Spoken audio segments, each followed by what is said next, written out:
Kibanyabo. Sebo tubadde tuze nga twagala kwewola ssente nga twagala kuggyayo looni. Okay. Yes sebo. Kubanga olaba tulina ekibiina kyaffe ky'abakyala tulunda enkoko. Okay, mulunda nkoko. Yes sebo katwagala tumutuwale ku ssente twongere mu nkoko. Okay, tujja bawula. Naye kati olaba bawula simanyi oba kumwe mulimu wali wayina account mwino bank. Kakati kyetugenda otandikirako mwino soka mugule wa account wano mu banka kiyoke tubawule. Kakati okay, kaloni tujja kukabawa. Naye kakati kumwe wali wayina account mwino banka temwina kati kambayitiremu account zaffe ze tulina wano tulabe engeri gye tunakikolamu mulabe account gye mugenda okugulawo.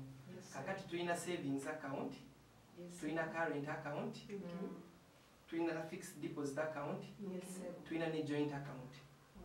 Naye kakati mwe engeri gye muli kibiina ky'abakyala ate nga muli bangi mugenda kugulawo joint account.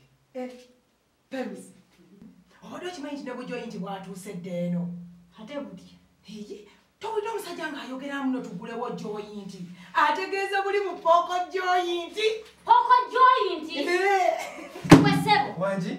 Inchini wana mu pooko obula kine sente kuteeka mu nkoko zange. Akugambye joint account. Kompita onene nti ndi musiraamu.